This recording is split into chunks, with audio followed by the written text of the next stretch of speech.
Hello and welcome to Ula Tea Leaf Readings. My name is Lenor and tonight I'm going to be reading your tea leaves. This is a horoscope for Virgo. If Virgo is your solar, lunar, ascendant / rising sign, then this is a message for you. Okay, let's get started. TT is ready, I hear.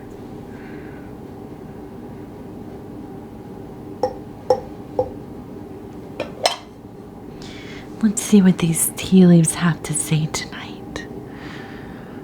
Okay, well, we're starting off with the old 55, the LV. Seems like fives have been a big number lately. Okay, so our card for tonight is the Four of Cups, which has to do with luxury. This can be love, emotions, protective instincts, family, friends, material things. Look, we have another LV here. So I'm interested. What is going on with the L and the V? What is the 55? I know what 55 means for me. We all have our own personal associations. But if you have an association to 55 or the number 5, and you want to share it, please leave a comment. Let me know. I'm very interested. Okay, let's see what else. Let's see what else.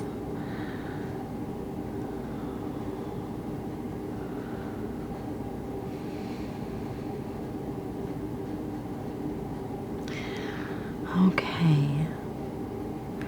So we have, it looks like, here we have, it looks like a goat to me. I'm looking at a goat. I see a person who is kind of holding on to the goats.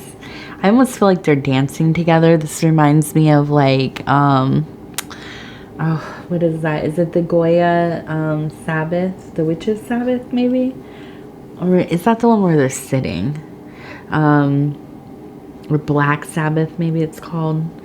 I don't know. One of those old Renaissance paintings. Very dark, very romantic. But yes, of the goat, the Capricorn, the devil. Usually the goat is wearing a wreath, in an upright position, maybe wearing clothes, often dancing with women, older, the crones, the middle, maidens, the mothers, all of the beautiful ladies of the left-handed path. And so I think that we're in a place of, how should I say, not really giving too much of a care about what anybody else thinks. Kind of doing your thing.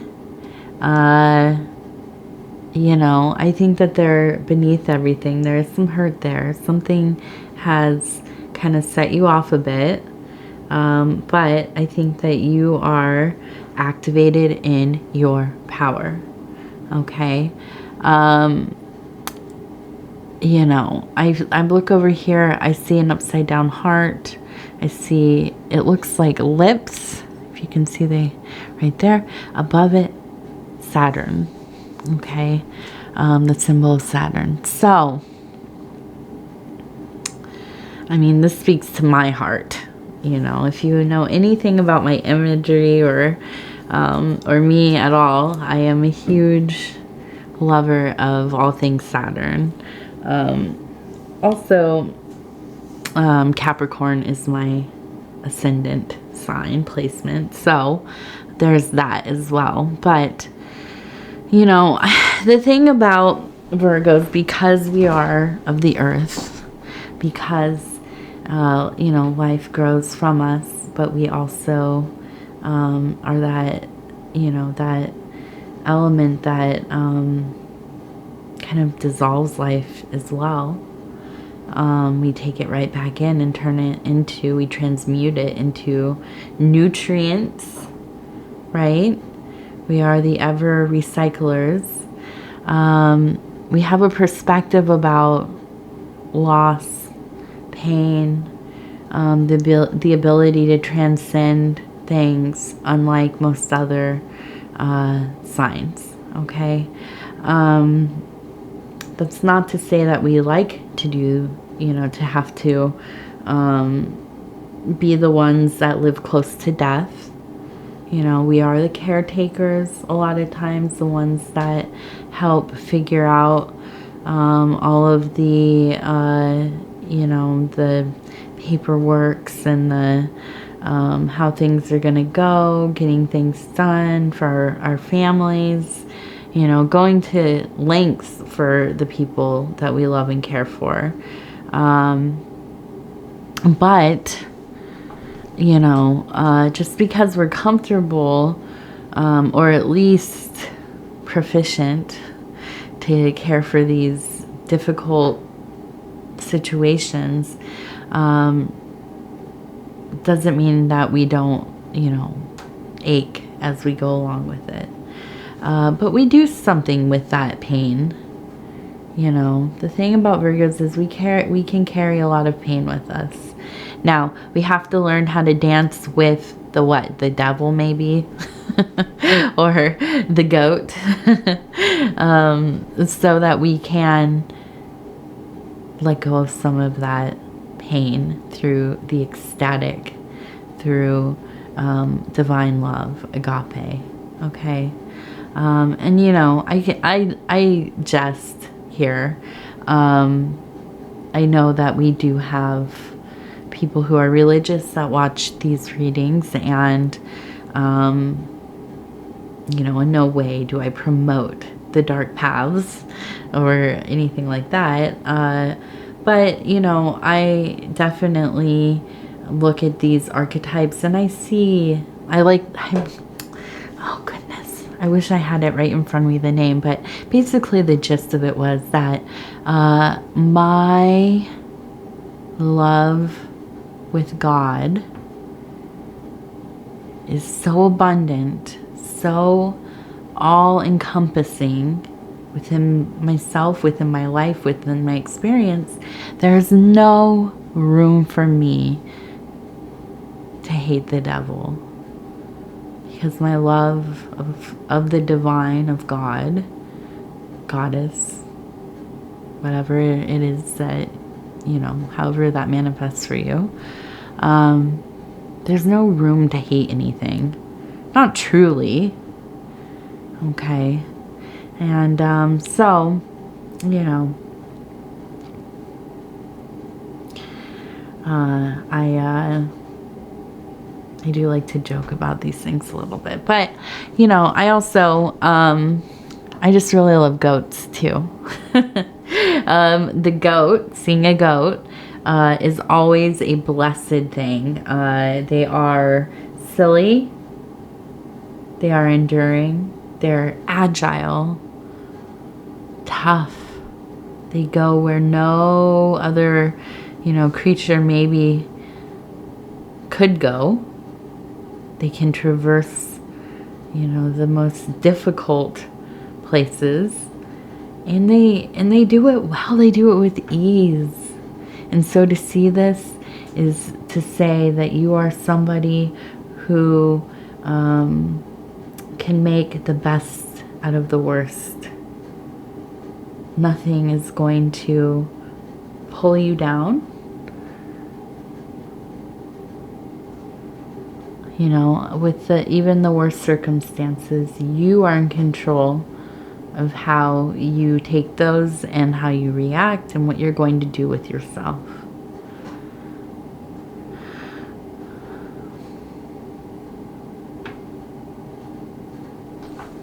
And so now, let's turn this thing a little bit.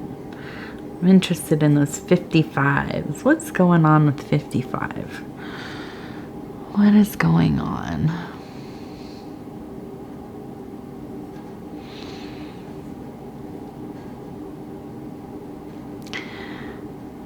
So here it almost looks like ISO or ISB maybe? I don't know. What is ISO? That's like an operating system, I think. I don't know. Something like that, right? And so, I don't know. If you know what that is, let me know. Or maybe it is 051. Could be that as well. Okay, and then we have a person who is kind of in a kneeling posture, hands up. It looks like a butterfly is kind of flying off. And so very much in a spiritually devoted posture, one of love, one of acceptance, I think giving thanks. And I think this is where you get a lot of your power, is that you stay grateful. Even when you are very twisted up, everything is going the wrong way, you still somehow get it together and have thanks for the universe, the divine, and so on. The circumstances that have been so kindly, you know, given to you, even if those are difficult, right? We have another person here with their hand up, same kind of devotional posture. So leads me to believe, leads me to think that maybe this is a good time for prayer, for finding some way to show your thanks to the universe, to, you know, whatever it is that you find has been helpful to you. If this is a person who has kind of mentored you or been there for you, if this is maybe a place that you go to that is kind of your, you know, holy, sacred, or place that you go to kind of, you know, find your zen, maybe in some way go and find something to add to that place, or, you know, I don't know, go and maybe clean it up a little bit. There's always trash to be picked up wherever we go, usually. Something, you know, just to honor those spaces is so important, and, you know, most necessary. Most necessary. So, all right, let's see.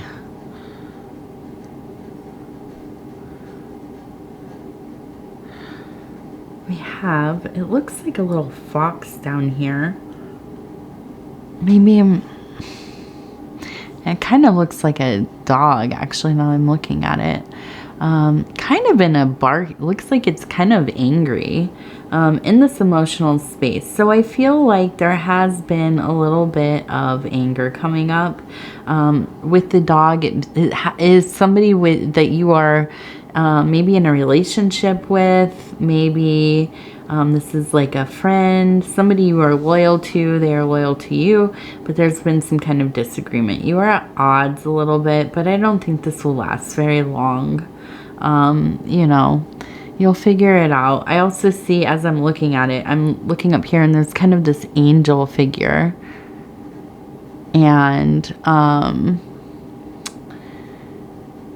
you know, to me, that looks very much like, okay, I had some technical difficulties, but, so I'm looking at the angel right here.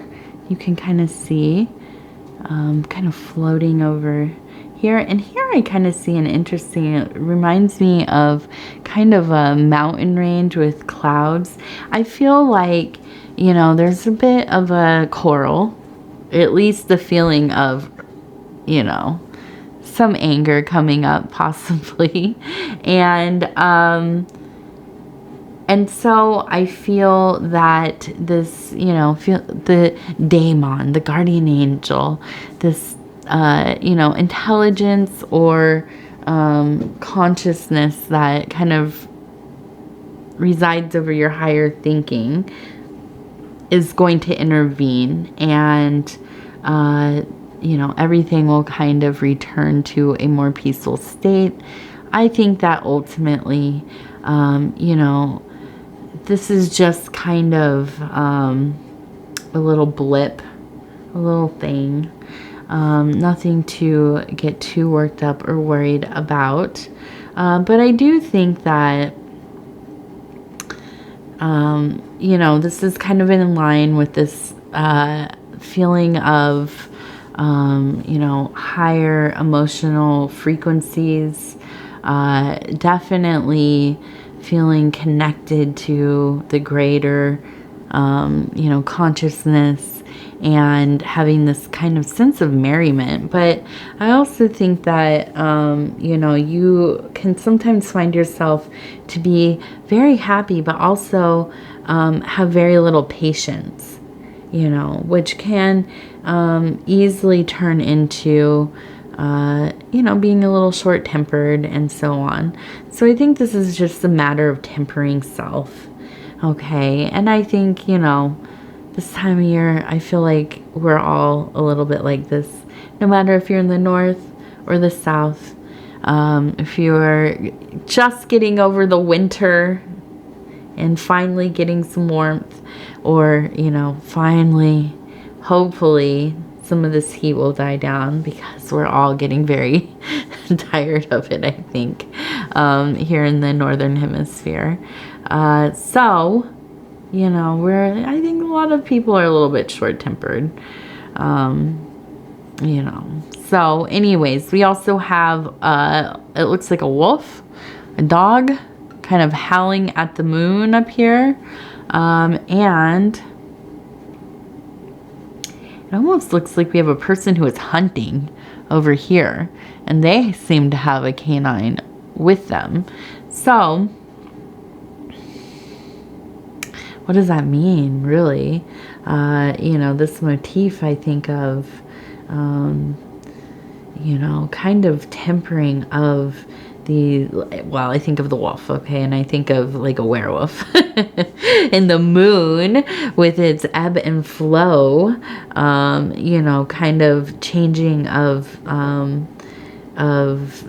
you know, personality, of, you know, just being in one mood quickly in another, very mercurial, as some of us Virgos can be.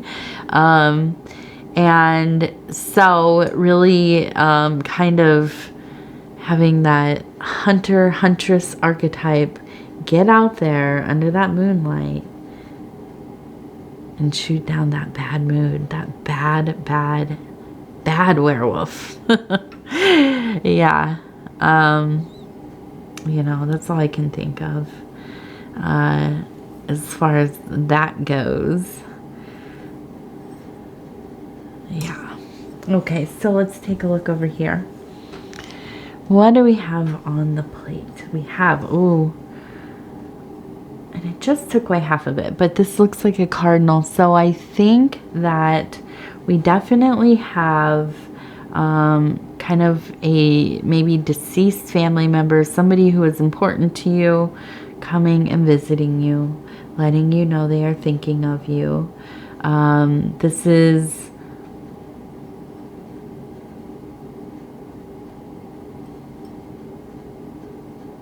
I almost feel like this is somebody who was around when you were young, and is kind of reminding you that you've always been kind of temperamental.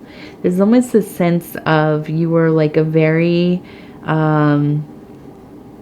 you were pretty shy as a kid, but you were high strung as well, like in your own way. You're particular and sensitive, maybe easy to cry, in rage in some ways. And that, you know, this maybe was not something that people really were not very supportive of you through your emotions when you were young, and maybe you were made to feel bad about how you behaved, and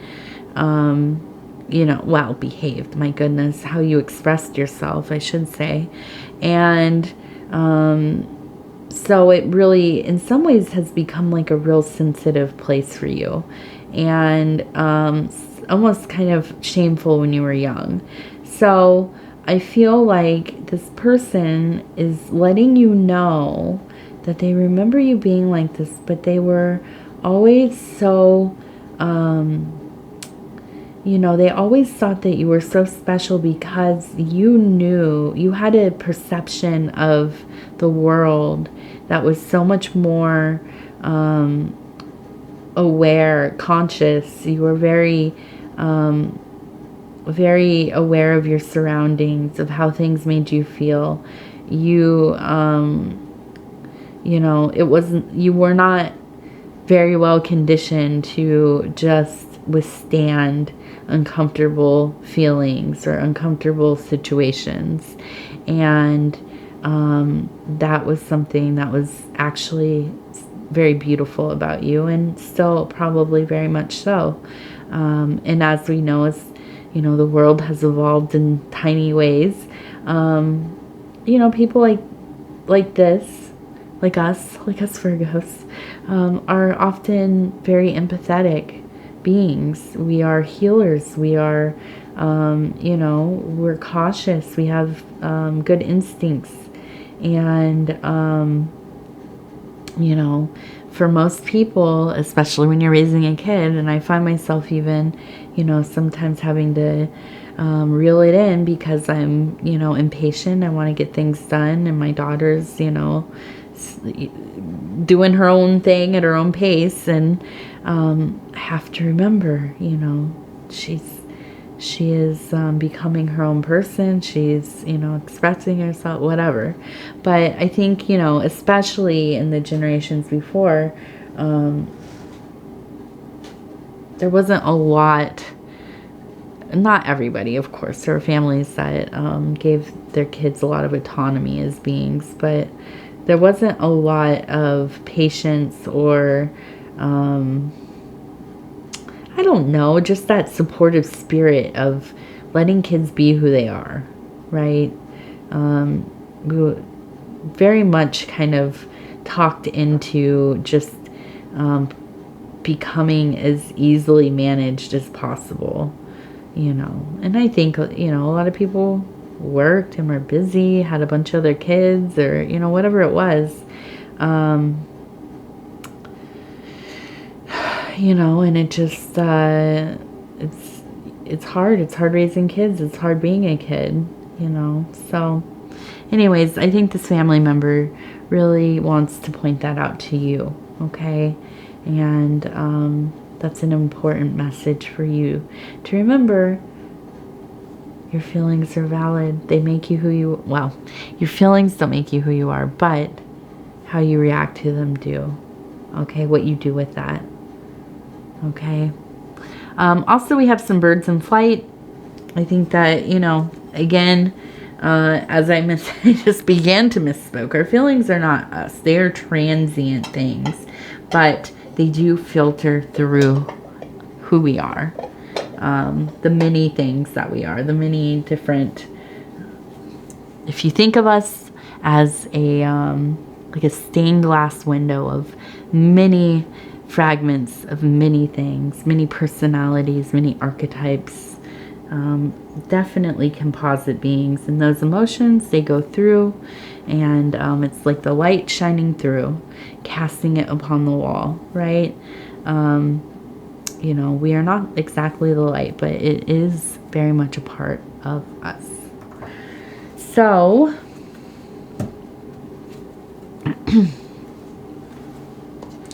we are going to look at the Indigo Sage Affirmation cards, and these are the air element. Okay, and I'm going to just kind of go through here. This is a pretty purple sacred human. You are an incomparable, ever-changing, beautiful expression of divine love. There we go. We were just talking about that. Ever-changing, composite being, many things. A beautiful expression of divine love. And that is true. Most sacred, most sacred. Yeah, I like that one. I'll take that one with me. All right. I want to thank you so much for spending this time with me. It is always such an honor to be able to bring these messages to you. If you'd be so kind as to like the video, it helps us get into the algorithm. And the algorithm's been really funky for the last week or so. So the channel is just not doing what it usually does. So hopefully with some engagement, with some of your support, we can get back on track here. So things like liking the video, what's the other? Watching the video or the readings from the beginning to the end, sharing them on other social medias, platforms, like taking the little link share button and, you know, on Facebook or whatever, Twitter or whatever you use. I don't even know if Twitter's still a thing, but let's see, what else? Oh yes, if you have not subscribed yet, please think about doing so. Hit the little bell. When you do subscribe, it will let you know when the next videos are coming out. Between now and the next Virgo, you can watch your other placements, your solar, lunar, ascendant / rising, Venus, and cross-watching for those that you love, your spouses, your kids, you know, people that, your parents, I don't know, whoever. You know, it's fun to watch their horoscopes, see what's going on in their lives. Other than that, if you want to leave a comment, please do. Like, really, for real, please do, because I'm on a social media detox. This is the only place that I'm gonna get any internet's interactions. So yeah, I'm off of social media for, I don't know, till spring, I think. I'm gonna try. Every year I do, like a few months, like 4 or 5 months. A couple years ago I was off for what, 2 years, I guess. So I don't know, I think it's important for me to kind of detach a little bit here and there and kind of go into my own little world, do my little studying and reading and making art and being with the fam and all that stuff without the eye of the of the, you know, social medias or whatever. But I do want to hear from you all. I really do. And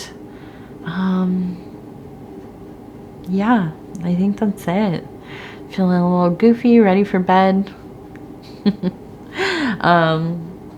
Yeah, it's been so hot here. It just takes it out of you. So, you know, pretty soon it'll be snowing. Like in 5 days, I'm sure. All right. Well, I love you all. And we will talk again in just a few days.